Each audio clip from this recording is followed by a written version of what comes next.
It never occurred to me that I would post on No Sleep, but here I am.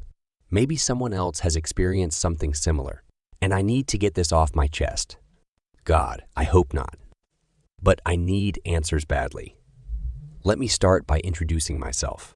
My name is Jake, and I'm a 19-year-old college student who lives in a tiny town outside of Portland, Oregon, with my parents. Our home is a comfortable 2-story home on a peaceful street with tall pine trees all around. Our nights have been everything but tranquil for the past week, even though it's typically quiet here. Sarah, my mother, teaches English in high school. She has always been the sensible one in the family, and her straightforward demeanor usually helps to keep us in check. Conversely, Dad is Mike, a construction foreman who was formerly a Marine. I've always known that beneath his tough guy facade, he's a softie, especially when it comes to Mom and me. Everything began on Tuesday of last week. My eyes were burning from hours of staring at my textbook as I stayed up late studying for a biology test. It was 4:30 a.m. when I looked at my phone. I murmured, "Shit," knowing that I would have to get up for class in a few hours. At that moment, I heard our doorbell's distinctive chime. At this hour, who in heck would be ringing our doorbell? With my heart racing, I slipped downstairs. Scooby, our Chihuahua, was already at the door, giving a low growl. My blood ran cold as I peered through the peephole. An elderly woman stood there, lit by our porch light. Her wispy white hair seemed to hover around her head like a halo, and she was emaciated, almost skeleton. She had wrinkled, pallid skin that hung loosely across her face. Her eyes, which were pitch black and stared at me like 2 empty holes, were what really frightened me. "Jake, what's happening?" I jumped when I heard Mom's voice. She had stepped downstairs, wiping her eyes from sleep. I stammered. There's an old woman outside." Mom scowled as she pushed me away to find herself. I could tell she spotted her too by the sudden intake of air she took. After a few moments, Dad emerged, his Marine training clearly visible in his alert position despite being roused. Should we open the door?" With hesitation, I asked. Mom gave a head shake. "No, not at all. At this hour, we have no idea who she is or what she desires. Her teaching instincts took over right away," she remarked. "We need to document this," and took out a notebook to record every detail. In the meantime, Dad entered full protection mode and double. "Check the locks on all, the windows and doors," he said. "I'm calling the police," in a worried, rough voice. I watched through the peephole as Mom dialed. The elderly woman's arms hung limp at her sides, and she did not move. With the exception of those eyes, she appeared to be a statue. I knew she couldn't see me, but they seemed to be watching everything I did. After 15 minutes or so, the police showed up. The old woman turned and left as soon as their automobile arrived, vanishing into our street's darkness. Despite taking our statement, the officers were powerless. The woman was gone, and no laws had been broken. They departed after promising to be vigilant throughout their patrols. We all returned to our beds, but I was unable to fall asleep. Every time I closed my eyes, I saw the black, empty eyes and the face of that old woman. I made sure to get into bed early the following evening, but it was Scooby's desperate barking that awakened me up at precisely 4:31 a.m. When I knew what that must mean, my stomach fell, and sure enough, she was back. She was a few paces closer to our front door this time. She was gone by the time the police showed up, despite our repeated calls. For the next 5 nights, this pattern persisted. The elderly woman always showed up at precisely 4:31. She was also a little bit closer to our house each time. I observed my parents' struggles to cope with the nightly visits. Mom poured herself into her research, searching the internet for hours for local folklore or incidents comparable to her own. With piles of printouts all around her, she would murmur, "There has to be a logical explanation, as usual." Dad concentrated on strengthening the house. In addition to installing motion, sensor lights, and new locks, he also discussed installing a security system. Late at night, I could hear them bickering in low voices. Mom thought publicity may be helpful, therefore she wanted to go to the media. Someone out there must know something, she demanded. Dad, however, was adamantly opposed. You want us to be the crazy family on the evening news, he'd respond. I felt almost as afraid as the elderly woman did because of the obvious tension between them. The toughest night so far was last night. She had her face tilted up toward the window of my bedroom, exactly at the bottom of our porch stairs. Even though she was far away and it was dark, I swear I could see a small smile on her lips. I'm at a loss on what to do. The cops no longer answer our calls because they believe we are playing a practical joke. Between their need to protect me and their terror, my parents are at their wits' end. I kind of hope this is all just a long, strange dream. That when I wake up, everything will be as it was. I know in my heart that's not the case, though. Please let me know if you have had any similar experiences. I'm not sure how long we can tolerate this nightly guest. Anything changes, I'll let you know. I'm just hoping she doesn't get any closer tonight for the time being.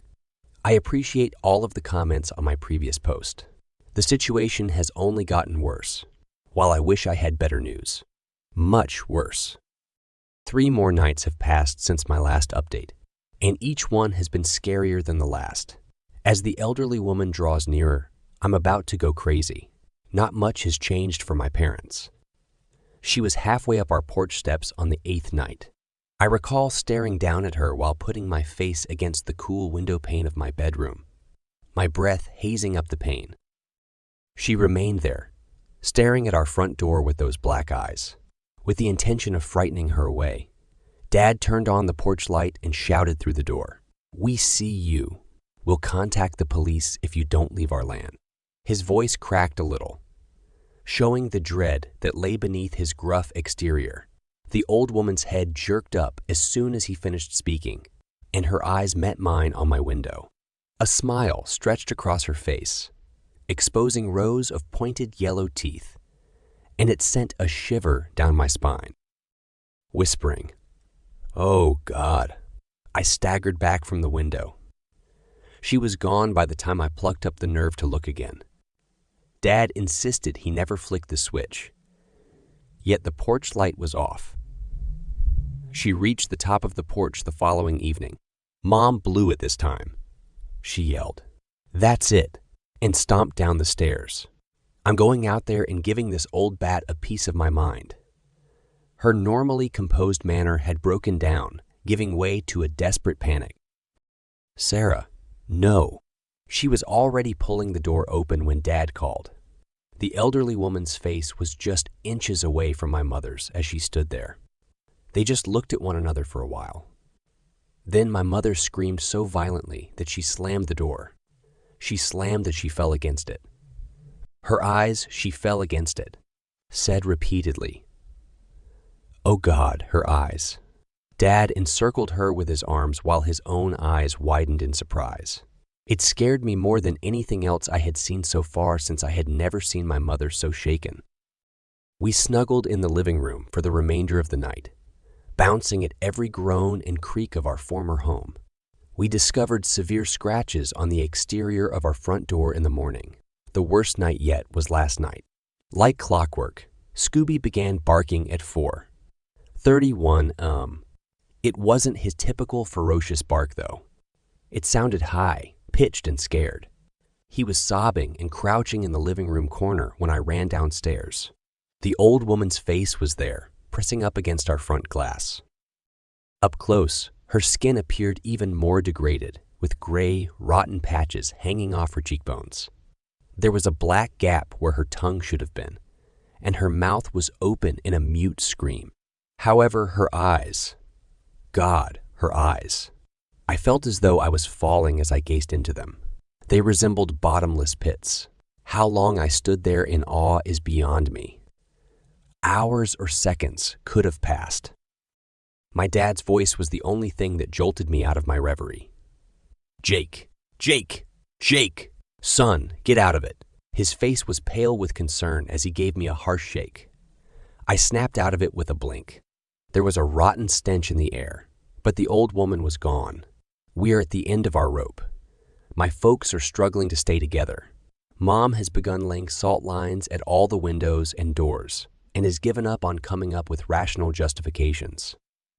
Persuaded that we are being attacked, Dad is discussing asking his old Marine friends for help. I've been researching constantly in the hopes of discovering any local folklore or comparable cases that could help explain what's going on. So far, I haven't found anything. An old newspaper story from the 1950s is the only lead I have.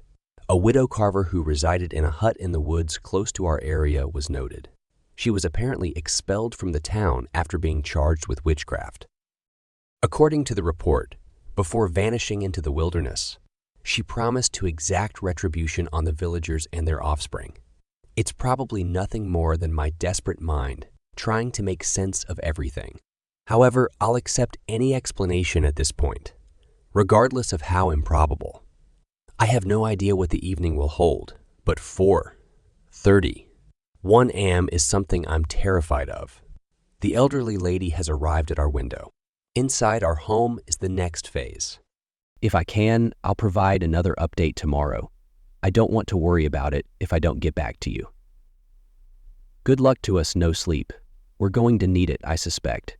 I'm trying to make sense of what happened last night while I write this with trembling hands. I'm not sure if anything genuinely wicked has entered our life or if I'm just going insane. In any case, I'm afraid. My parents and I made an effort to get ready for the elderly woman's nightly visit yesterday evening. We shoved furniture up against the doors, shut all the blinds, and checked all the locks again. Mom held a can of pepper spray while Dad grabbed his old baseball bat from the garage. At 4:31 a.m., we were resolved to face whatever came our way. We gathered in the living room as the hour drew near. Under the coffee table, Scooby was curled up in a tight ball and unusually quiet. Like the prelude of a thunderstorm, the air seemed heavy. "There's just 1 minute left," Mom said. "Maybe she won't come," as her knuckles became white from the pepper spray. Raw dread had taken the place of her normal calm. At 4:31 a.m., machine gun fire filled the room. She tried to register all the disbullets, but her mind had been bomb-proofed for 72 hours. As our ears searched for any sound, we held our breath. Then, from the front door, we heard a faint scraping sound. Dad tightened his hold on his bat. He said, "I'm going to check," and walked up to the door. I could see the tremble in his hands, but his Marine training was taking over. No. He was already at the peephole when Mom and I both hissed simultaneously. Glancing through, he staggered back, his face white. The words, "She's gone," he stumbled out, felt a wave of relief, but it passed quickly. Because we heard Scooby whine pitifully at that very time. He was trembling and staring at something behind us as we turned around. I turned around slowly, fearing what I might see. She was there. Throughout our home, the elderly woman's gaunt figure was silhouetted against the darkness as she stood in the kitchen doorway. All the light in the room seemed to be absorbed by her black eyes. Mom let out a yell. Dad swung his bat, but it seemed to be composed of smoke because it went straight through her. I had never seen my parents like this before. Normally so calm, Mom was trembling like a leaf and had tears running down her cheeks. However, she uttered what seemed like a prayer of protection in a calm voice. Dad, who had always seemed unflappable to me, appeared completely disoriented. However, he immediately positioned himself in front of us, his body acting as a shield. When the elderly woman moved forward, I was immobile. I was having trouble breathing. Those gaze paralyzed me. She stepped forward one more. That horrible black emptiness was seen when her mouth opened wider than any human mouth should. She was about to extend a bony hand in my direction when Scooby exploded from beneath the table. With a loud bark, he threw himself at the elderly woman. There was a thunderclap-like sound and a bright flash of light as soon as he touched her. The old woman and Scooby were gone when my vision cleared. We looked throughout the house the remainder of the night and called for Scooby, but we couldn't find him. Our dog and the elderly woman were nowhere to be seen. They seemed to have never been there. We were tired and bewildered when daylight finally arrived. Was it a collective delusion of some kind? However, Scooby was still gone, and the door still had scratches on it. At last, Mom's logical facade broke. She put up missing dog posters and called animal shelters for hours, her voice cracking each time she had to explain Scooby. At night, Dad, who had usually rolled his eyes at Scooby's yapping, would walk the house, leaving his favorite treats in each room and whistling for him. When I tried to fall asleep, the nightmares started. I dreamed that I was in a foggy, gloomy jungle, although I could hear Scooby barking in the distance. The sound became farther away each time I approached it, and the elderly woman was constantly there, just out of the corner of my eye, observing, awaiting. My face was soaked with tears as I woke up, panting for oxygen. At that moment, I became aware of a slight murmur in the space. There were barely audible but unmistakable words in a language I didn't comprehend. Additionally, I felt a gentle touch on my face, like fingers stroking my cheek. I hurried downstairs after scurrying out of bed. The living room appeared to be from a horror film. Mom had placed flowers in the vases to brighten the mood, but every single one was decaying. They weren't simply wilting, they were actively rotting and releasing an overly sweet scent that made my stomach turn. In the kitchen, Mom and Dad appeared just as shell-shocked as I did. "Did you hear?" They simply nodded silently as I started. A feeling of mutual fear seems to have taken the place of the tension that had been growing between them. "In fact," the scientist answered, "this feels worse somehow, even if the elderly woman didn't show up at 4:31 a.m. as she had. She seems to be present yet invisible everywhere these days. Awaiting Scooby has yet to be found. Since they believe he simply fled throughout the night, the cops have been of no assistance. They don't think the old woman narrative we told them is true. I'm beginning to question it myself, to be honest. I know it was genuine, though, because when I look at the rotting flowers, I recall the whispers and the ghostly touch on my face." Mora asks, "I also discovered something else that makes me shiver. Do you recall the Widow Carver piece from the ancient newspaper I mentioned? After some research, I discovered her full name, Eliza Carver. I located her death certificate as well. On May 17, 1954, she passed away. 4:31 a.m. is May 17th today. I presented my parents with the death certificate. Dad's jaw tightened to the point that I could hear his teeth grinding, and Mom's face turned pale. "This can't be a coincidence," Mom said in a tremulous tone. She had now given up on all pretense of logical justifications. What if she's come back for revenge?" Even though Dad shook his head, I could see the uncertainty in his eyes. He mumbled, "That's impossible." But his voice lacked conviction. The mood in the house grew oppressive as night fell. We made an effort to carry on with our daily activities, but every shadow and creak made us fear. Muttering prayers for protection, Mom continued to inspect and verify the salt lines she had placed down. With his old military pistol holstered at his hip, Dad walked uneasily. "I have no idea what will occur tonight. A part of me wants to flee, to leave this house as quickly as possible. However, I know in my heart that it won't change anything. This has become a part of us, regardless of its origin." It is 11:45 p.m. at the time of writing. 4:31 a.m. is less than 5 hours away. In the living room, Mom and Dad are holding hands and conversing softly. I can see how their love has grown stronger as a result of their shared experience. "We'll deal with whatever comes up as a family tonight. Please take caution about who or what you allow into your life if you are reading this. Certain doors cannot be shut once they are open. If I can provide an update, I will. But if not, you will at least know why I wake up Friday early to see them. 3:17 a.m. There's a problem. Absolutely incorrect. There is no sound at all in the house. Silent, not simply quiet. The hum of the refrigerator and the ticking of the hallway clock are not audible to me. The world seems to have been emptied of all sound. My bedroom door won't open when I try to walk downstairs to see how my folks are doing. The handle spins, but it feels as though a solid wall is on the other side.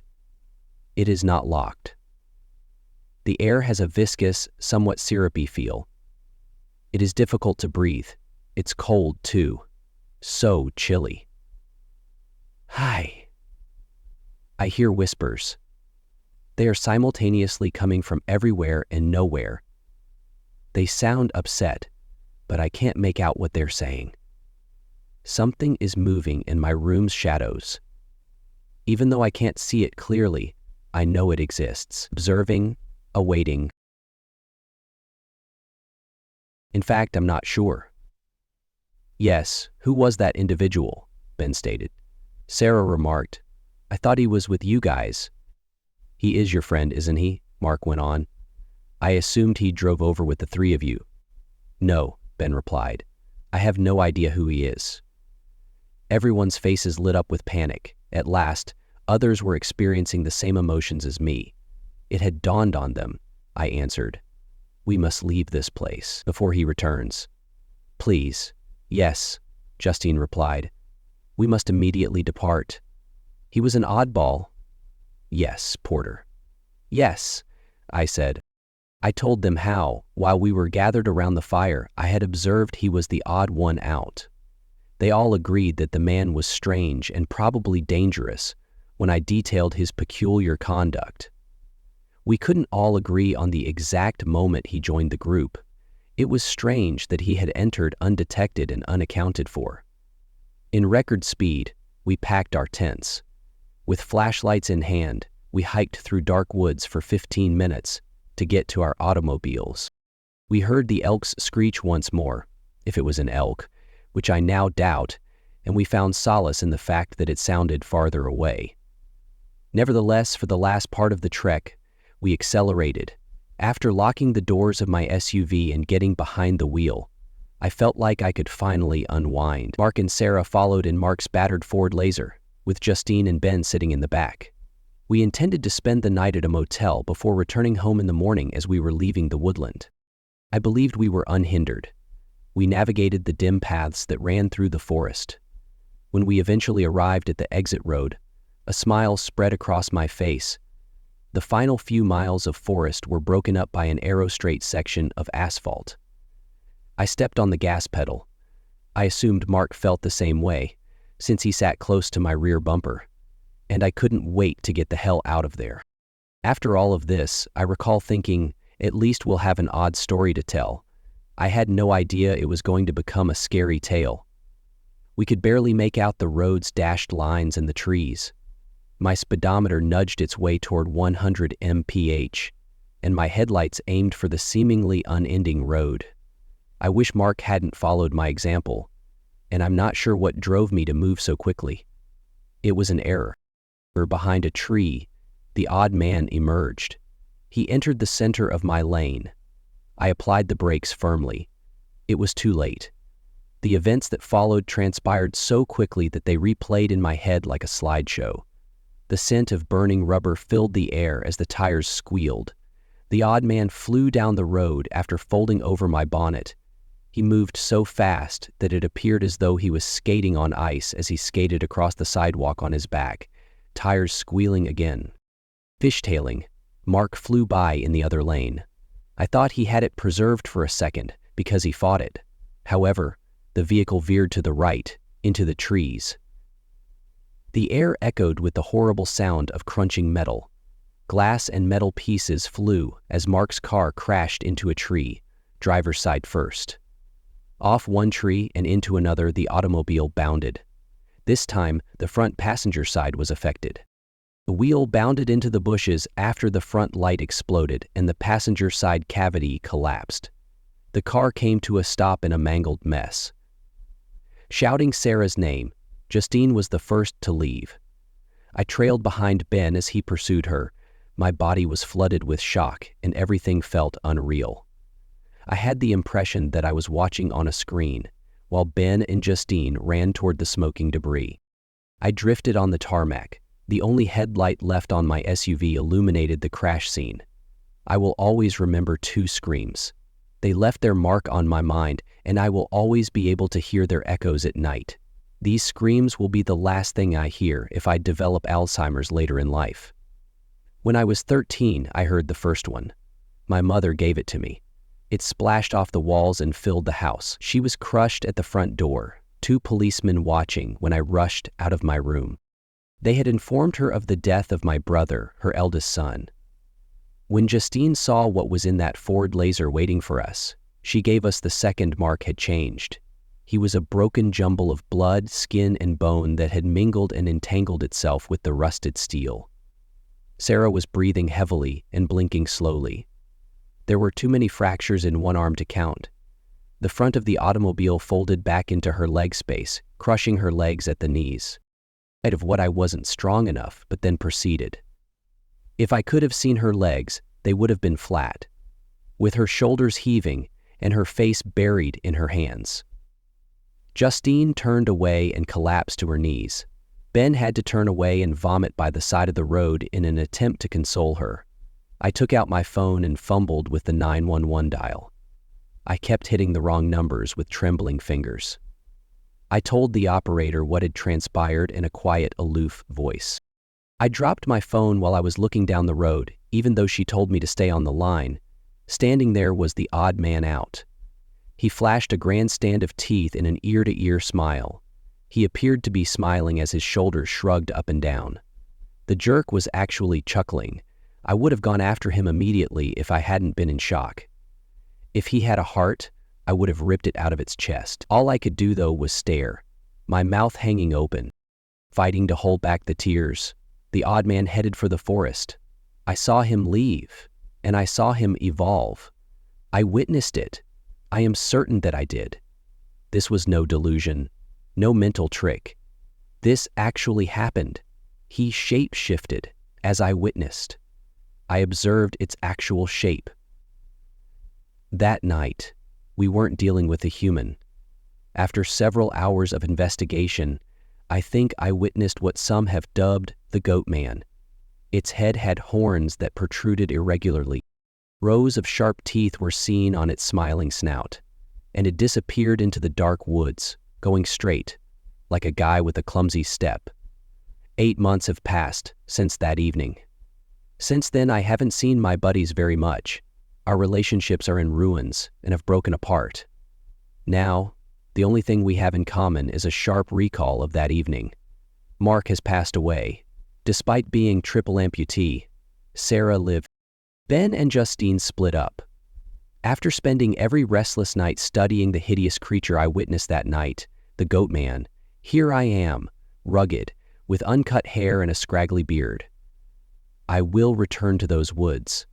I'm returning, God willing. The Goat Man is the reason I'm coming, and until one of us dies, I won't stop. Though there are times when I cannot sleep, when waking up makes my skin creep, wind beating on the car and a boot print